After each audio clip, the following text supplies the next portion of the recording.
Pertanyaan pertama, kenapa setahu saya di Riau dan Sumatera Barat tidak diminati tinggal oleh para habaib? Mereka lebih cenderung Pulau Jawa, Kalimantan. Ini supaya jemaah jangan salah memahami, tolong beri pencerahan dalam hal itu. Yang kedua, Al-Quran cetakan Madinah yang dibagi-bagi kepada jemaah umrah, saya juga dapat. Itu Bismillah, biasanya kita mengenal lafaz jalalah Allah itu di atas tanda tasydid itu barisnya berdiri, jadi bacanya mat Allah. Tapi Al-Quran cetakan Madinah itu sudah miring aja, enggak mat lagi. Jadi jemaah umrah banyak yang ragu ini bagaimana pencerahannya. Itu pun yang lain-lain, Makkah, Makkiyah, Madaniyah, di sana tidak ada lagi.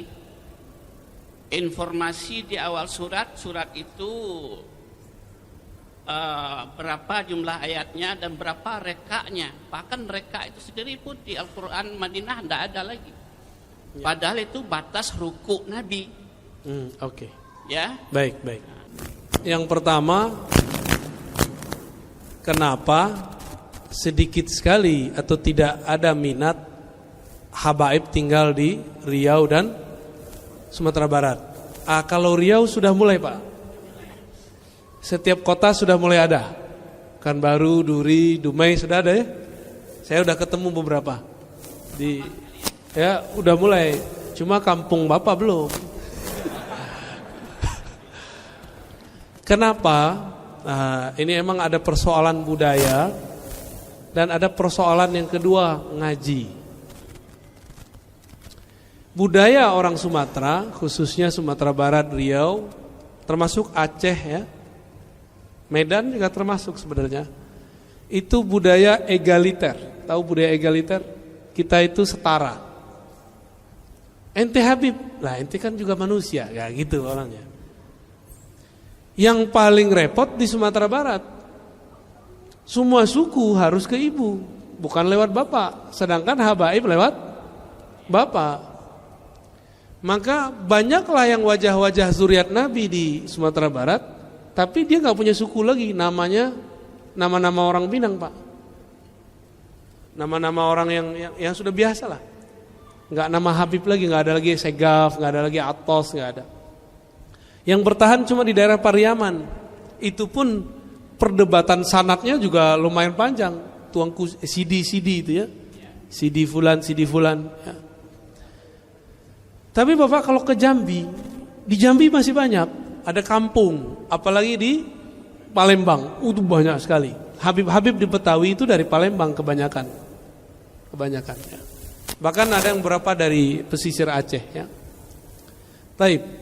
Kenapa? Karena tadi budaya. Yang kedua, enggak ngaji bab tentang zuriat Nabi sallallahu alaihi wasallam. Ini saya pernah menyampaikan hadis tentang menghormati zuriat Nabi di depan tokoh MUI dari kampung saya, Pak, dari Payakumbuh. Apa kata dia? Kamu kalau baca hadis ini nih, kamu akan dituduh Syiah. Loh, kenapa, Pak? Ini kan hadis Sahih Muslim. Dia bingung, emang Sahih Muslim? Kita bacain hadisnya. Nabi mengatakan, inni tarikum fikum tsaqalain.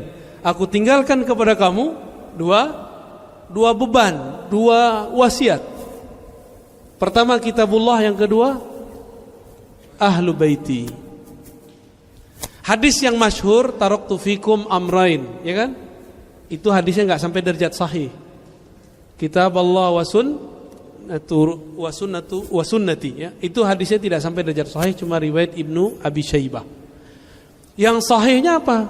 Ada di riwayat Imam Tirmizi, taraktu fikum amrain atau saqalain atau syai'ain. Pertama kitab Allah, yang kedua ahla baiti itrati. Giliran hadis begininya, orang-orang yang ngaku Ustadz Sunnah gak mau baca, Pak, dia gak mau dia baca. Aku tinggalkan bagi kalian dua wasiat.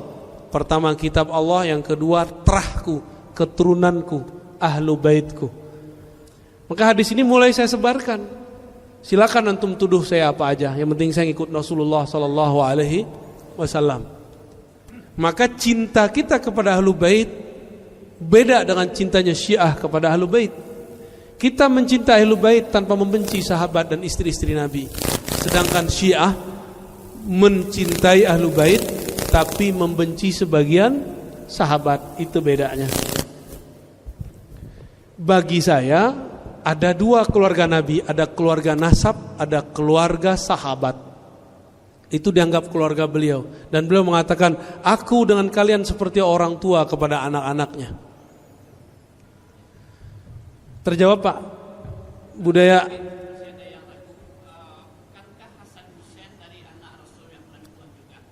Iya, tapi masalahnya orang Minang gimana? Ya?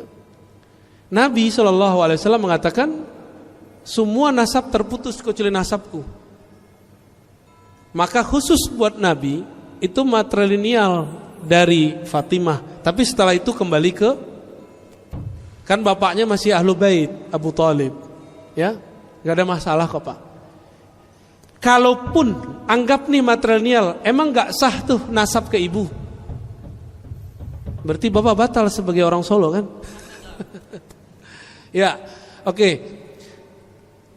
Ciri-ciri tentara Dajjal di akhir zaman tidak percaya zuriat Nabi. Kenapa? Imam Mahdi itu zuriat Rasulullah SAW. Nanti dia muncul, nggak mungkin. Keturunan Nabi udah habis. Ada gak yang ngomong begitu? Dia nggak sadar ngomong begini itu udah ditandain sama Dajjal, dia langsung. Wah, ini panglima gua nih ya. Hati-hati Pak. Hati-hati Pak. Cinta ke keluarga Nabi, benci ke sahabat Nabi, sama, Nabi juga gak suka. Itu dimanfaatkan juga oleh Dajjal ntar ya. Yang kedua tentang Quran Madinah. Bapak kalau gak suka pakai Quran cetakan Kudus saja Pak. Ya, gak usah dimasalahkan. Itu masalah tadi huruf segala macam itu ada ilmunya, namanya Rasam Utsmani. Rasam Utsmani itu ada mazhab-mazhabnya. Kalau tidak paham gak usah dikritik. Ya, udah belajar belum Rasam Utsmani? Enggak belajar? Ya udah, aneh enggak usah kasih tahu. Kenapa dalam huruf kita, ya, kita coba kita lihat Bismillah, alifnya di depan enggak? Bener. Padahal aslinya ba ketemu alif, tapi alifnya ditaruh di depan. Itu ilmu rasam.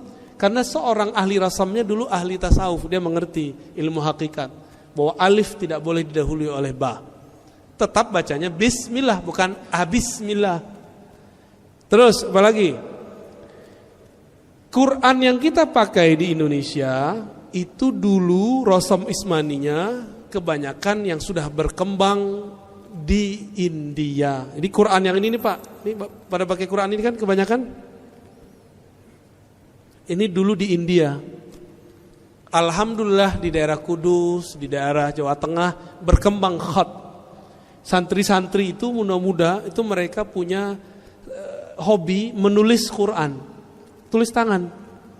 Sampai sekarang masih ada.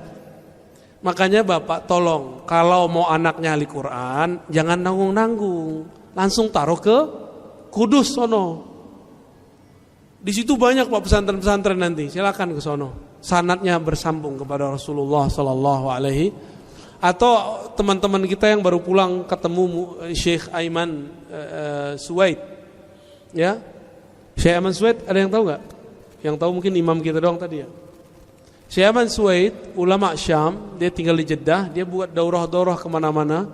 Itu teman-teman kita tamatan Mesir, tamatan Yaman, tamatan Syam, itu banyak yang berguru kepada beliau. Qurannya bersanad, karena beliau akidahnya Ahlus Sunnah, Asy'ariyah dan bermazhab Syafi'i.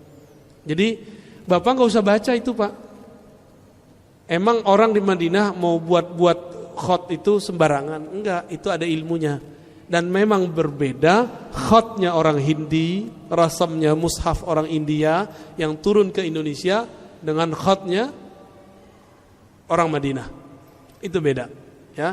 Jadi tolong jangan dimasalahkan. Nih Qurannya udah ganti nih. Cukup Pak.